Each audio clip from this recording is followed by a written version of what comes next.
Question 1. A patient is detained under Section 3 of the Mental Health Act for severe depression. They have developed a severe cough and high fever, leading to a suspected pneumonia. When the doctor explains the need for antibiotics, the patient adamantly refuses, stating, "I don't care what happens to my body, I just want to die." The patient's capacity to understand the physical treatment and its consequences appears to fluctuate, sometimes agreeing, sometimes refusing. What is the nurse's most appropriate immediate action? A. Inform the patient that as they are detained, all tests can be carried out without their consent. B.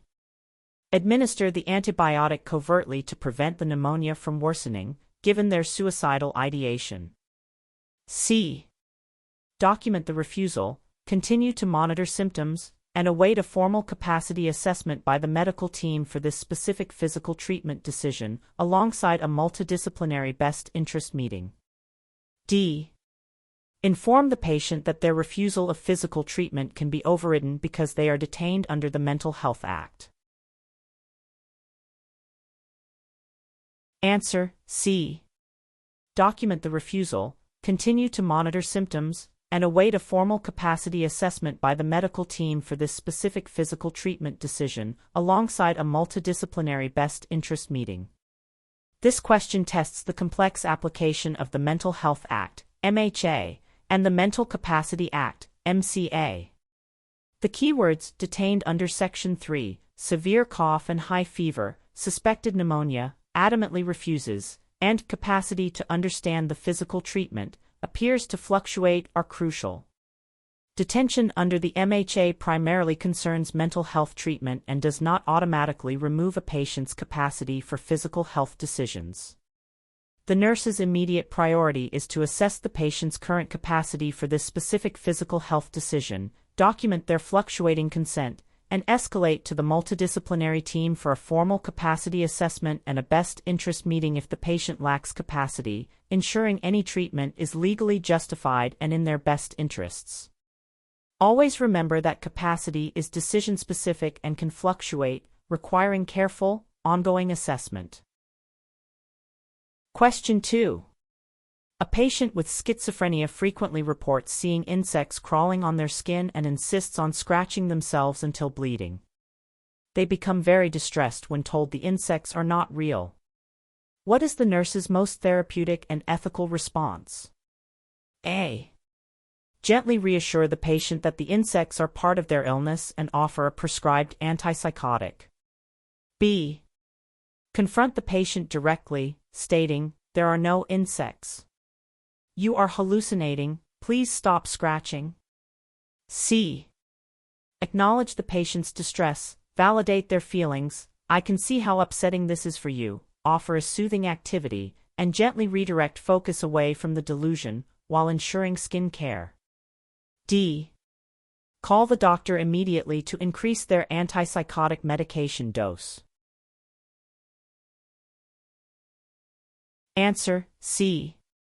Acknowledge the patient's distress, validate their feelings, "I can see how upsetting this is for you," offer a soothing activity, and gently redirect focus away from the delusion, while ensuring skin care.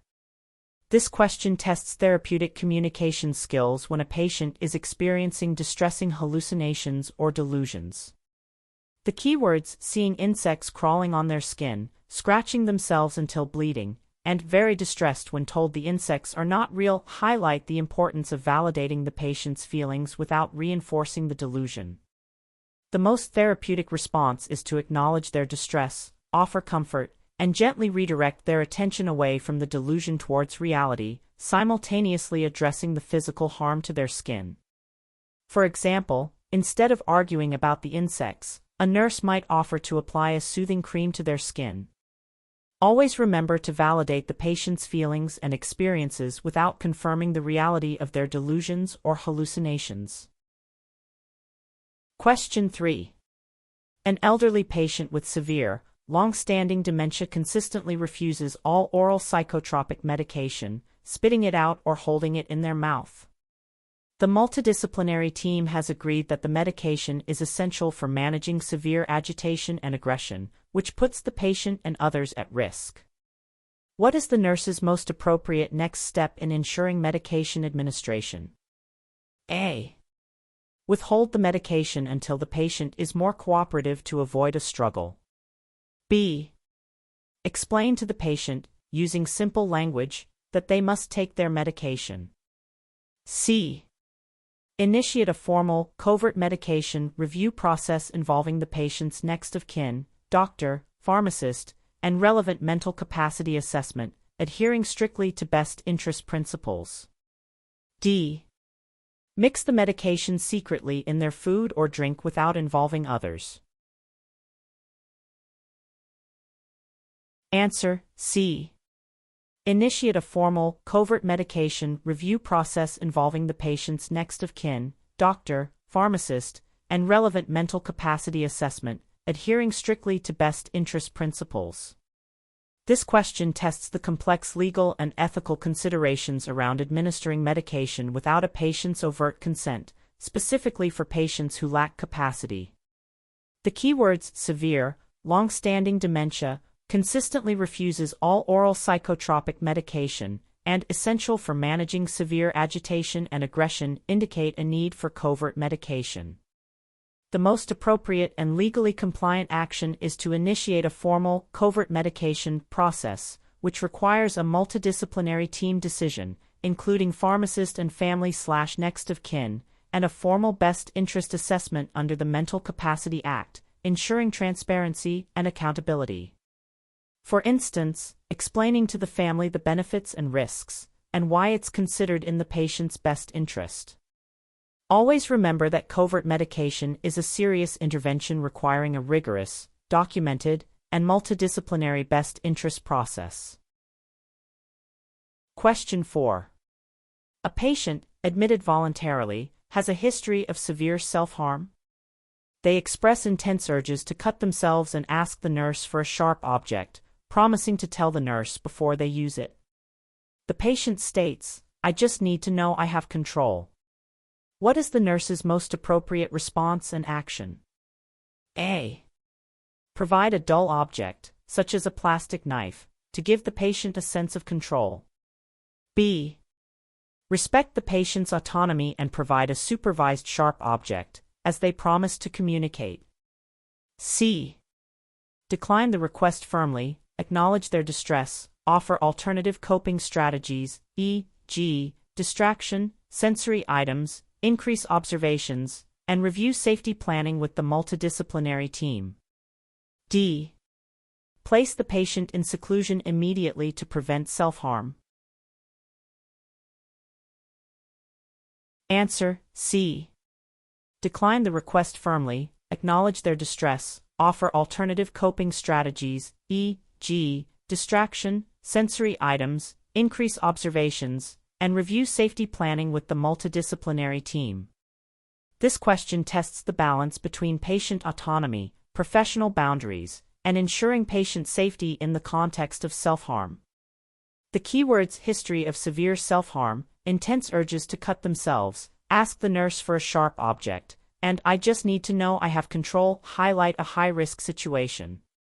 The most appropriate response is to firmly decline providing harmful objects while validating the patient's feelings and immediately implementing alternative coping strategies and increased safety measures, involving the multidisciplinary team in safety planning. For example, suggesting a stress ball or ice pack, and ensuring increased observation levels. Always remember that patient safety and professional boundaries mean you cannot provide tools for self-harm, but you can offer alternative coping mechanisms and support. Question 5. A patient on a new antipsychotic medication suddenly develops involuntary muscle spasms, including a stiff neck, difficulty swallowing, and eyes rolling upwards. The patient is distressed. What is the nurse's immediate priority? A. Reassure the patient and wait for the doctor to review this common side effect on the ward round. B. Administer the next dose of antipsychotic medication as scheduled. C. Administer a prescribed anticholinergic medication, e.g., procyclidine, as an emergency PRN for acute dystonia, ensure airway patency, and inform the medical team urgently. D. Offer a warm compress to the neck and encourage relaxation techniques. Answer C. Administer a prescribed anticholinergic medication, e.g., procyclidine, as an emergency PRN for acute dystonia, ensure airway patency, and inform the medical team urgently. This question tests the immediate recognition and management of a severe extrapyramidal side effect, EPSE, known as acute dystonia, often caused by antipsychotic medications. The keywords new antipsychotic medication, involuntary muscle spasms, stiff neck, difficulty swallowing, and eyes rolling upwards are classic signs of this medical emergency. The immediate priority is to administer an emergency anticholinergic medication, often prescribed PRN for this exact purpose, to rapidly relieve the symptoms, as severe dystonia can compromise the airway, and then urgently inform the medical team. For instance, holding a dose of the antipsychotic might also be considered after speaking with the doctor. Always remember that acute dystonia is an emergency requiring prompt pharmacological intervention and medical review. Question 6. A patient receiving antipsychotic medication develops a high fever, 40 degrees C, severe muscle rigidity, altered consciousness, and a rapid heart rate. What is the nurse's immediate priority? A. Administer antipyretics for the fever and reassure the patient. B. Reduce the dose of the antipsychotic medication immediately. C. Suspend all antipsychotic medications, initiate emergency cooling, monitor vital signs closely, ensure hydration, and alert the medical team for urgent transfer to an acute medical setting. D. Place the patient in seclusion due to agitated behavior. Answer C. Suspend all antipsychotic medications, initiate emergency cooling, monitor vital signs closely, ensure hydration, and alert the medical team for urgent transfer to an acute medical setting. This question tests the immediate recognition and critical management of neuroleptic malignant syndrome, NMS, a rare but life-threatening adverse reaction to antipsychotic medications. The keywords high fever, 40 degrees C, severe muscle rigidity, altered consciousness, and rapid heart rate are hallmark symptoms of NMS.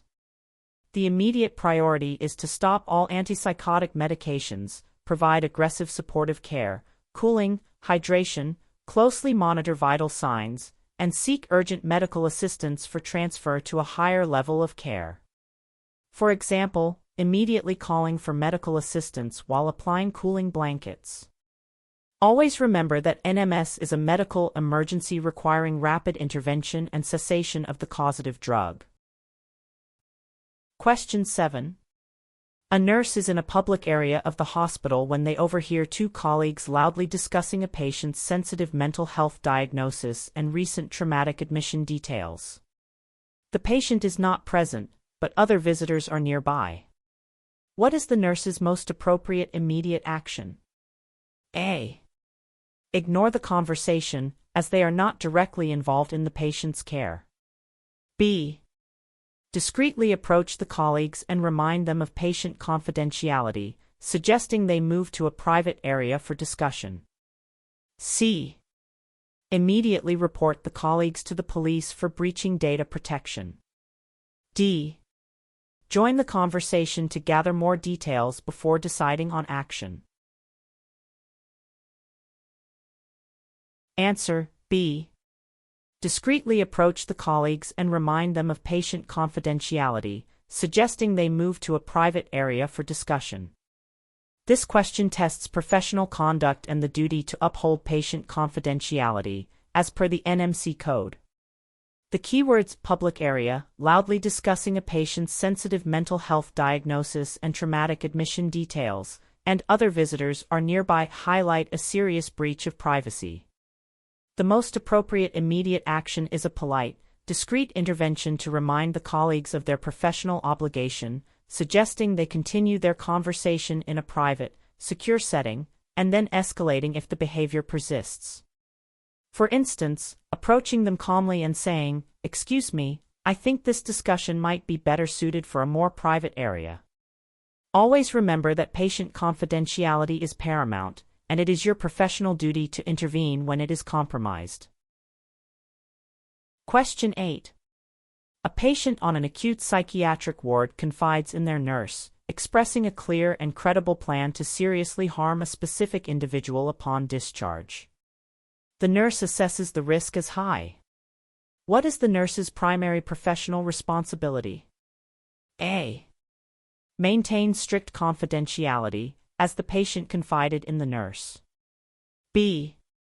Inform the specific individual at risk, directly. C. Immediately inform the multidisciplinary team and, in accordance with safeguarding policies, take action to protect the identifiable third party, potentially breaching confidentiality as necessary. D. Document the threat but take no further action, as it's the patient's right to discuss their feelings. Answer: C.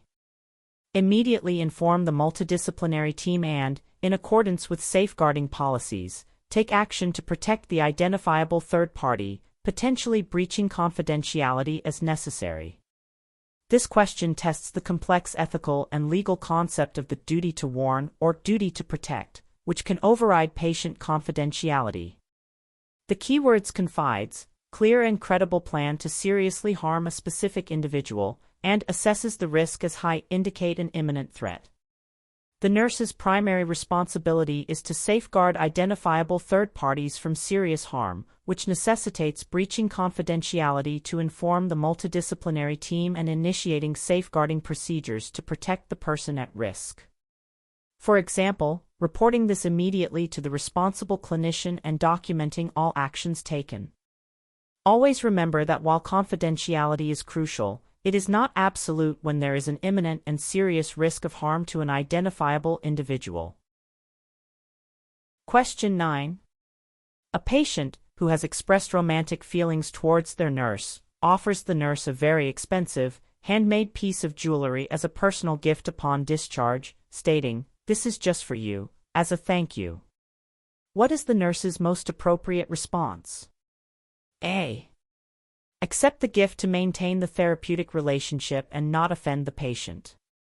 B. Politely decline the gift, explaining that professional boundaries prevent accepting personal gifts of significant value, while reaffirming appreciation for the patient's kind thoughts. C. Accept the gift and immediately declare it to the ward manager. D.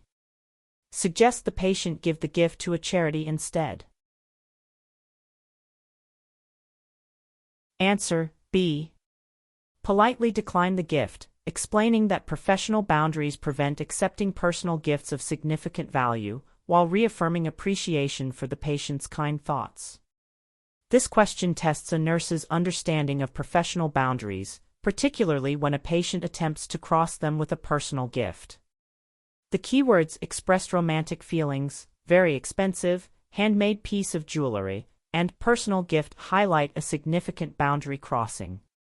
The most appropriate response is to respectfully decline the gift, clearly explaining that professional ethics preclude accepting gifts of high personal value, while still acknowledging the patient's gratitude and maintaining the therapeutic nature of the relationship. For example, a nurse could say, "I truly appreciate your kindness, but as your nurse, I'm unable to accept personal gifts of this value, as it's important to maintain professional boundaries." Always remember that upholding professional boundaries protects both the nurse and the patient, ensuring care remains focused and therapeutic. Question 10. A patient on an acute mental health ward begins to shout, pace rapidly, clench their fists, and make direct threats towards another patient. What is the nurse's most appropriate initial de-escalation strategy? A. Immediately call for security to physically restrain the patient. B. Approach the patient calmly, maintain a safe distance, speak in a low and clear voice, and offer to talk in a quieter space. C. Shout back at the patient to gain control of the situation. D.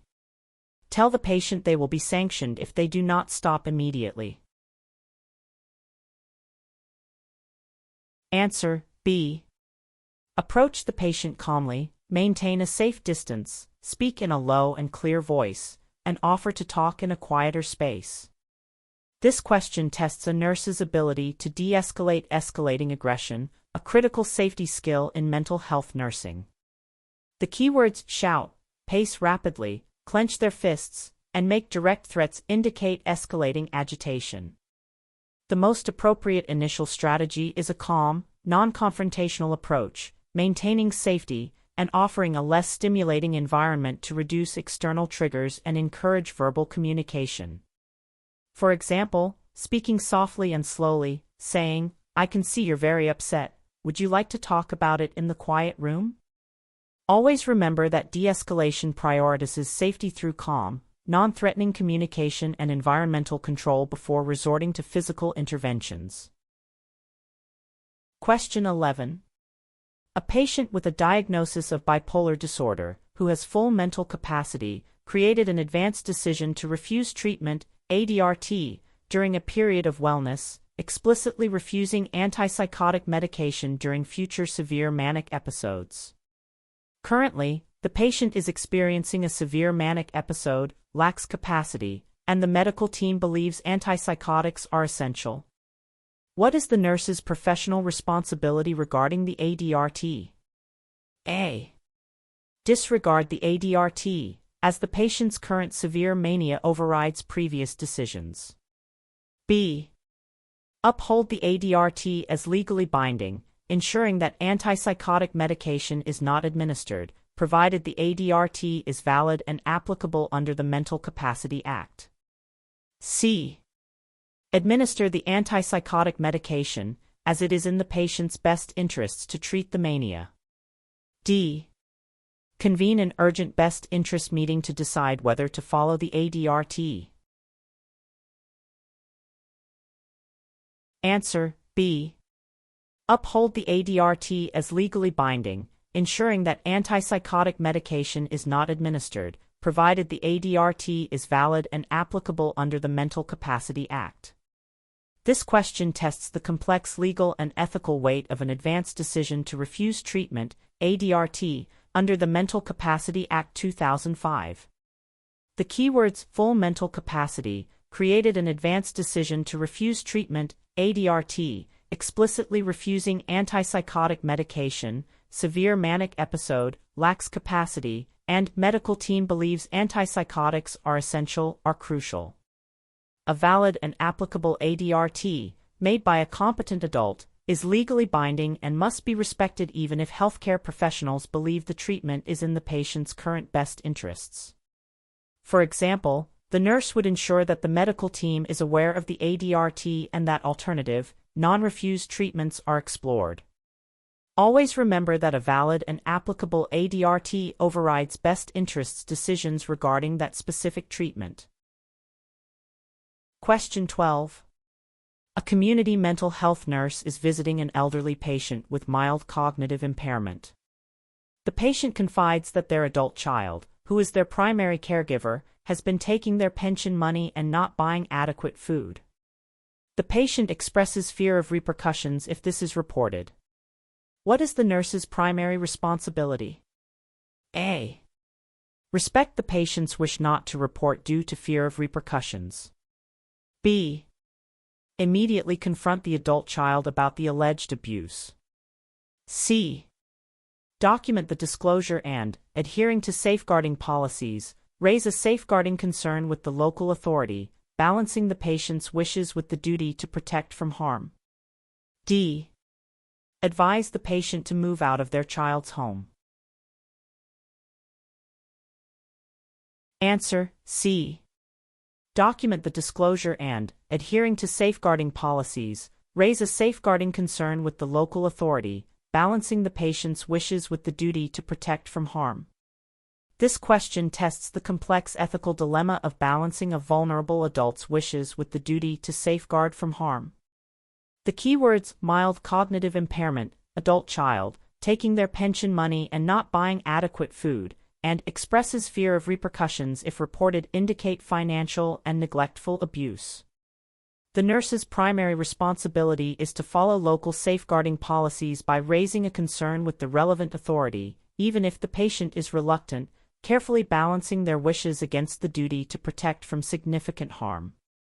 For example, the nurse would explain to the patient that they must report concerns when a vulnerable person is at risk, and that the report aims to ensure their safety. Always remember that safeguarding vulnerable adults takes precedence when serious harm or abuse is suspected, even if the individual expresses fear of reporting. Question 13. A patient on a long-term prescription for lithium carbonate for bipolar disorder reports increasing nausea, confusion, and coarse tremors. Their latest blood test shows a lithium level within the therapeutic range, 0.6-1, 2 mol/L. What is the nurse's most appropriate immediate action? A. Reassure the patient that their lithium level is therapeutic and symptoms are likely due to anxiety. B. Administer the next scheduled dose of lithium as prescribed. C. Withhold the next dose of lithium, inform the medical team immediately, and arrange for an urgent repeat lithium level and renal function tests. D. Encourage the patient to increase their fluid intake and monitor symptoms. Answer: C. Withhold the next dose of lithium, inform the medical team immediately, and arrange for an urgent repeat lithium level and renal function tests. This question tests critical thinking in identifying potential drug toxicity despite seemingly normal lab results. The keywords long-term lithium, increasing nausea, confusion, and coarse tremors are classic signs of lithium toxicity, even though the latest blood test shows a lithium level within the therapeutic range. A therapeutic level does not rule out toxicity, especially if symptoms are new or worsening, potentially due to fluid balance changes or fluctuating levels. The immediate priority is to withhold the dose, inform the medical team, and arrange urgent investigations to re-evaluate the patient's true lithium level and kidney function. For instance, the nurse would also check the patient's hydration status and recent medication changes. Always remember that clinical symptoms of toxicity always take precedence over a single therapeutic lab value. Question 14. A patient with long-term severe depression and recurrent admissions expresses a desire to get my life back and talks about wanting to volunteer at a local animal shelter. The multidisciplinary team views this as unrealistic given their history. What is the nurse's most appropriate approach within a recovery-oriented framework? A. Gently explain to the patient that their goal is unrealistic at this stage and suggest a less demanding activity. B. Support the patient's goal, explore concrete steps, identify potential challenges, and facilitate access to vocational support and community resources, while managing expectations. C. Document the patient's unrealistic goal and focus on managing their depressive symptoms. D. Immediately refer the patient for animal therapy without further assessment. Answer: B. Support the patient's goal, explore concrete steps, identify potential challenges, and facilitate access to vocational support and community resources, while managing expectations. This question tests the application of the recovery model in mental health nursing, which is central to modern practice. The keywords long-term severe depression, recurrent admissions, desire to get my life back, volunteer at a local animal shelter, and MDT views this as unrealistic highlight a conflict between patient aspiration and team perception. The most appropriate approach, within a recovery-oriented framework, is to empower the patient by supporting their goal, exploring how it can be achieved, identifying small, manageable steps, and linking them with resources, while realistically discussing challenges.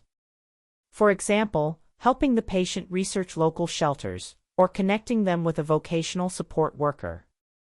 Always remember that the recovery model prioritizes the patient's self-defined goals and aspirations, supporting them to live a meaningful life. Question 15. A nurse observes a colleague consistently spending excessive one-on-one time with a specific patient, sharing personal stories, and making plans to meet socially after the patient's discharge. The patient appears to be becoming overly reliant on the colleague. What is the observing nurse's most appropriate action? A. Assume the colleague is providing excellent patient-centered care. B. Discuss the observations directly with the colleague, highlighting concerns about professional boundaries and therapeutic detachment, and if unaddressed, escalate to management. C.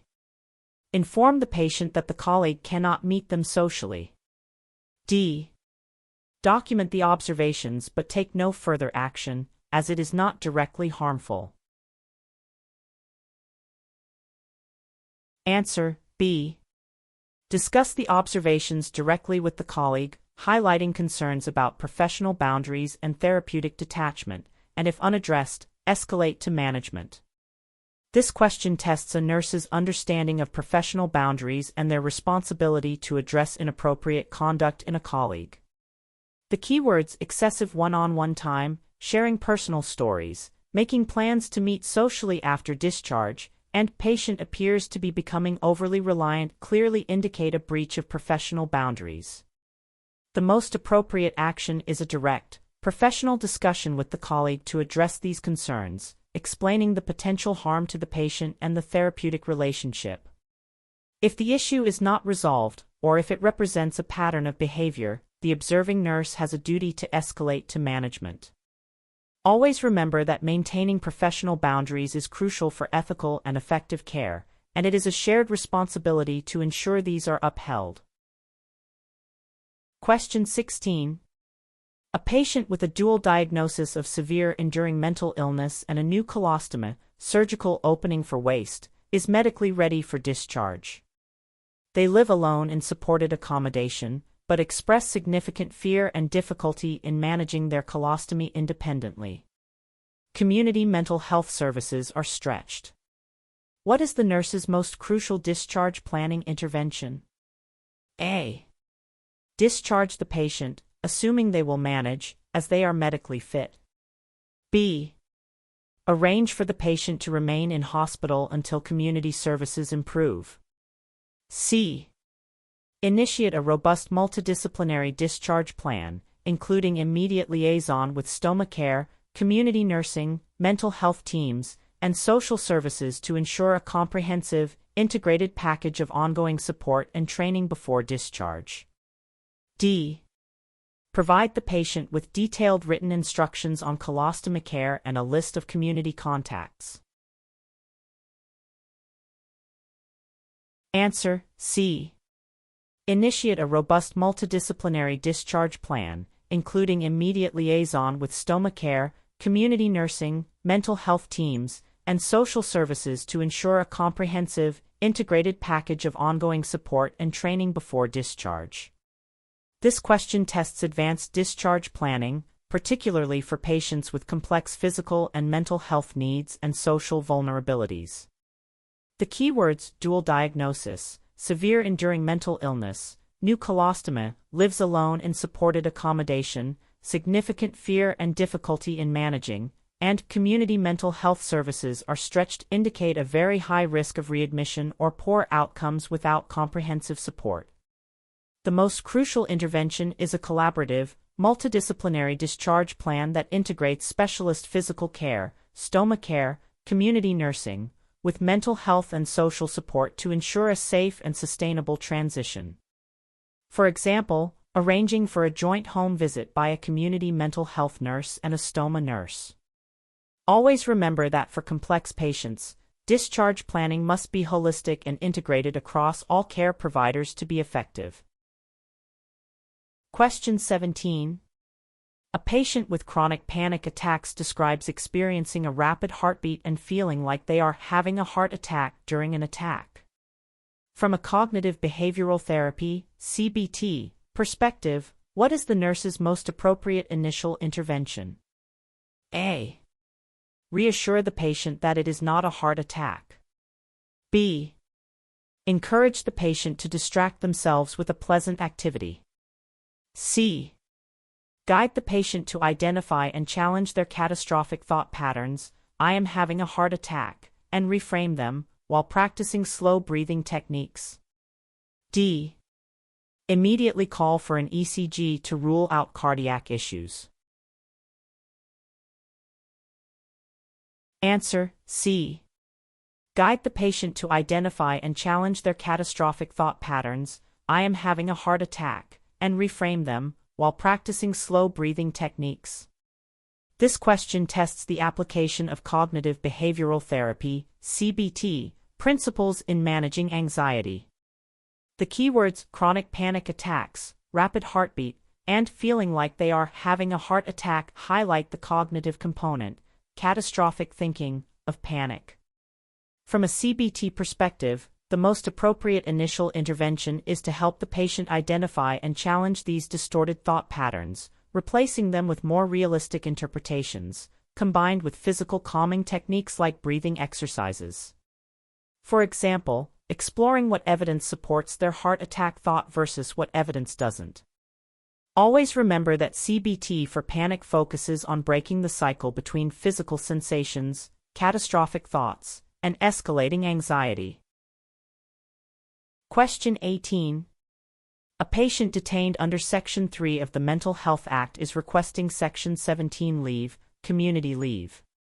The nurse assesses the patient and identifies a significantly increased risk of absconding and a return to substance misuse. What is the nurse's most appropriate action? A. Grant the leave to promote recovery and autonomy, as the patient is requesting it. B. Document the increased risks and immediately deny the leave request. C. Discuss the assessment findings with the responsible clinician, RC, and multidisciplinary team, providing clear rationale for recommending against leave or suggesting highly restricted/escorted leave, based on current risk. D. Allow the patient to take unescorted leave to test their self-control. Answer: C. Discuss the assessment findings with the responsible clinician, RC, and multidisciplinary team, providing clear rationale for recommending against leave or suggesting highly restricted/escorted leave, based on current risk. This question tests the careful balance of patient rights, risk assessment, and legal frameworks under the Mental Health Act. The keywords detained under Section 3, requesting Section 17 leave, and significantly increased risk of absconding and a return to substance misuse indicate that while autonomy is important, patient safety and the purpose of detention are paramount. The most appropriate action is to meticulously present the risk assessment findings to the responsible clinician and MDT, contributing to a collaborative decision that balances patient rights with safety, potentially suggesting modified leave.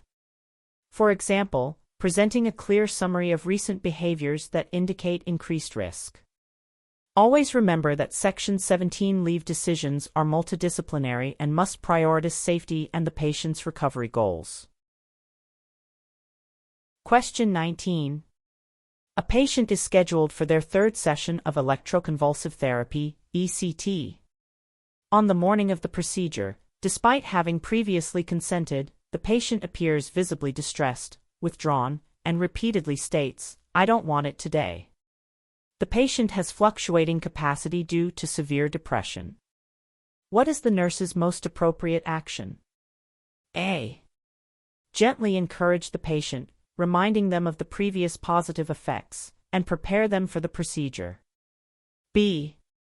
Inform the patient that consent was already given, and it is too late to withdraw. C. Pause the procedure, reassess the patient's current capacity to consent to ECT for this specific session, document any withdrawal of consent, and immediately inform the responsible clinician, RC, for review. D.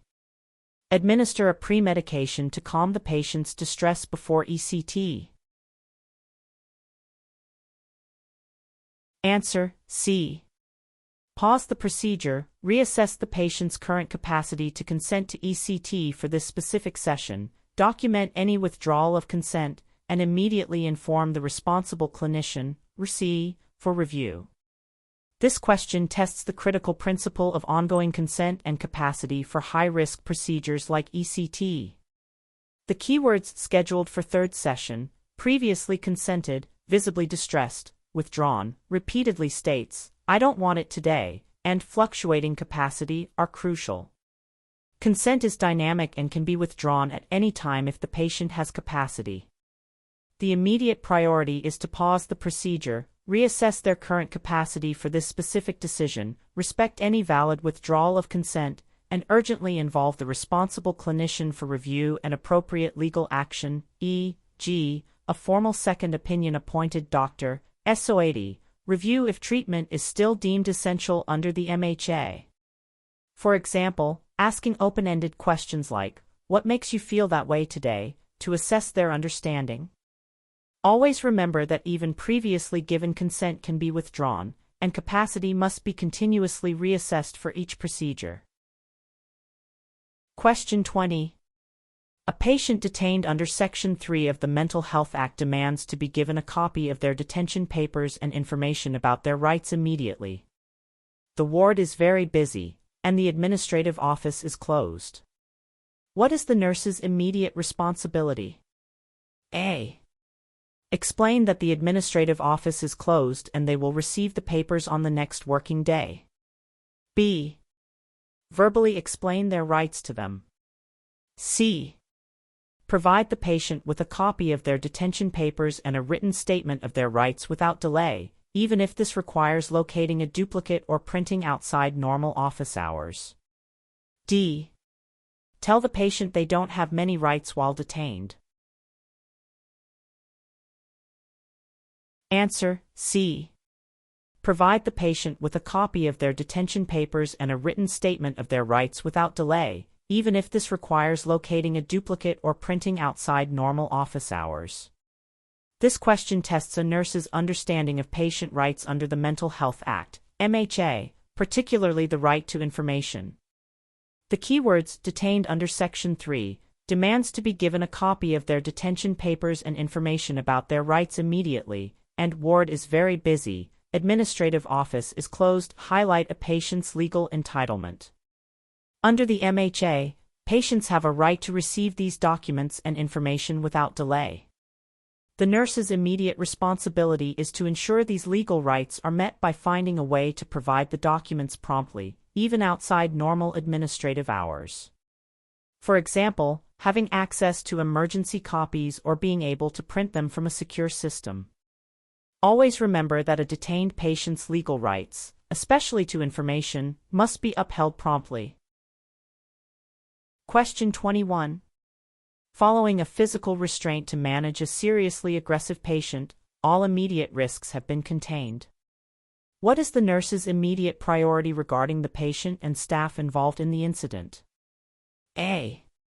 Document the physical details of the restraint in the patient's notes. B. Leave the patient alone to cool down after the restraint. C. Facilitate a post-incident debriefing with the patient, if appropriate and safe, and all staff involved, to review the incident, identify triggers, and learn from the experience, promoting emotional recovery. D. Schedule a review of the patient's medication to prevent future aggression. Answer, C. Facilitate a post-incident debriefing with the patient, if appropriate and safe, and all staff involved, to review the incident, identify triggers, and learn from the experience, promoting emotional recovery. This question tests best practice following restrictive interventions like physical restraint. The keywords physical restraint to manage a seriously aggressive patient and immediate risks have been contained indicate the acute phase is over. The immediate priority is to facilitate a structured post-incident debriefing with both the patient, when calm and safe to do so, and all staff involved. This process allows for emotional processing, identification of triggers, reflection on the intervention, and learning to prevent recurrence, aligning with least restrictive principles. For instance, staff might discuss if de-escalation techniques were fully utilized. Always remember that a debriefing after restraint is crucial for emotional recovery, learning, and improving future patient care. Question 22. A patient, admitted informally, frequently talks about leaving the ward against medical advice. The nurse assesses they pose a significant risk to themselves due to severe depression and a concrete plan for suicide if they leave. What is the nurse's most appropriate action? A. Respect the patient's right to leave, as they are informally admitted. B. Attempt to physically prevent the patient from leaving the ward. C. Initiate an urgent Mental Health Act assessment to determine if detention is necessary to protect the patient from immediate harm, while attempting therapeutic engagement. D. Document the patient's threats to leave and inform their family. Answer: C. Initiate an urgent Mental Health Act assessment to determine if detention is necessary to protect the patient from immediate harm, while attempting therapeutic engagement. This question tests the critical decision-making process when an informal patient poses a significant risk to themselves. The keywords admitted informally frequently talks about leaving against medical advice, and significant risk to themselves due to severe depression and a concrete plan for suicide highlight an immediate danger.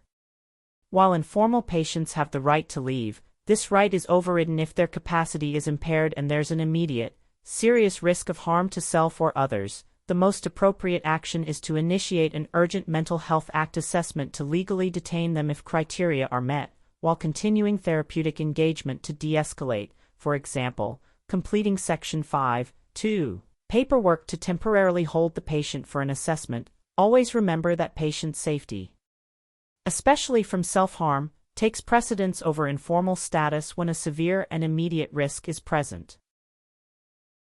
Question 23. A patient with a 15-year history of chronic depression consistently uses maladaptive coping strategies, such as social withdrawal and excessive rumination, which exacerbate their symptoms. What is the nurse's most effective long-term intervention to promote adaptive coping? A.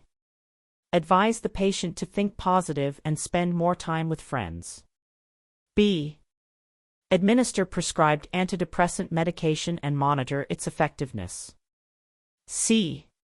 Collaborate with the patient to identify and practice new coping skills, e.g., mindfulness, graded activity, problem-solving, reinforcing positive changes and facilitating referral to psychological therapies. D. Tell the patient that their coping strategies are making their depression worse. Answer: C.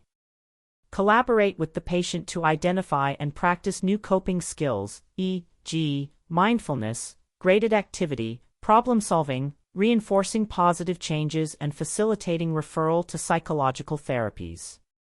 This question tests the application of therapeutic interventions for chronic mental health conditions within a recovery framework.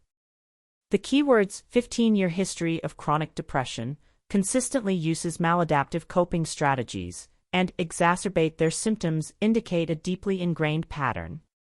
The most effective long-term intervention is a collaborative approach that empowers the patient to learn and practice new, adaptive coping skills, reinforcing these positive changes, and facilitating access to specialized psychological therapies. For example, helping the patient identify specific triggers for rumination and offering structured problem-solving techniques. Always remember that long-term change comes from empowering patients to develop new skills and engaging them actively in their recovery. Question 24. A young adult patient from a cultural background where mental illness carries extreme stigma is diagnosed with psychosis. Their family insists that the diagnosis be kept secret from the wider community and even from the patient themselves, requesting the nurse to withhold this information. The patient has capacity. What is the nurse's primary professional responsibility? A. Respect the family's cultural wishes to protect the family's reputation. B. Withhold the diagnosis from the patient, as requested by the family, to avoid causing distress and stigma. C. Uphold the patient's right to full and accurate information about their diagnosis and treatment, providing the information in a culturally sensitive manner, while engaging with the family to address their concerns. D. Report the family to social services for attempting to hide a medical diagnosis. Answer: C. Uphold the patient's right to full and accurate information about their diagnosis and treatment, providing the information in a culturally sensitive manner, while engaging with the family to address their concerns. This question presents a complex ethical and cultural dilemma regarding patient autonomy and truth-telling in mental health. The keywords young adult patient, diagnosed with psychosis, family insists that the diagnosis be kept secret, even from the patient themselves, and patient has capacity are crucial.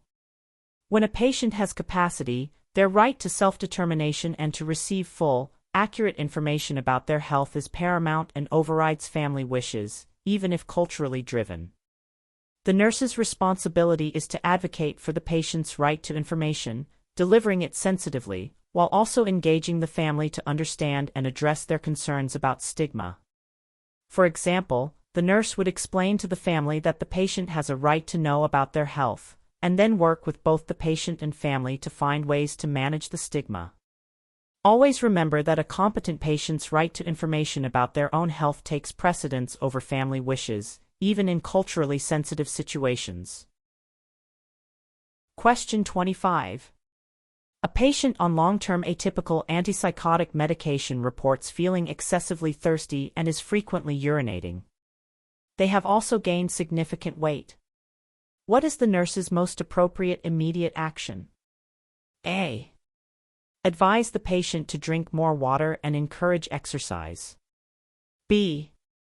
Document the symptoms and monitor for worsening, as these are common side effects. C. Conduct a comprehensive assessment for metabolic side effects, e.g., diabetes mellitus, weight gain, including checking blood glucose, vital signs, and escalating concerns to the medical team for investigation. D. Reduce the dose of the antipsychotic medication, as these are known side effects. Answer: C. Conduct a comprehensive assessment for metabolic side effects, e.g., diabetes mellitus, weight gain, including checking blood glucose, vital signs, and escalating concerns to the medical team for investigation. This question tests the nurse's ability to identify and respond to serious physical health risks associated with psychotropic medications. The keywords long-term atypical antipsychotic medication, excessively thirsty, frequently urinating, and gained significant weight are classic symptoms of metabolic syndrome, specifically indicating potential new-onset diabetes mellitus. The most appropriate immediate action is a comprehensive physical assessment, including urgent blood glucose monitoring and vital signs, with rapid escalation to the medical team for investigation and management. For instance, the nurse would immediately check random blood glucose and consider a formal diabetes screening. Always remember that patients on atypical antipsychotics are at high risk for metabolic side effects, and these symptoms require urgent investigation.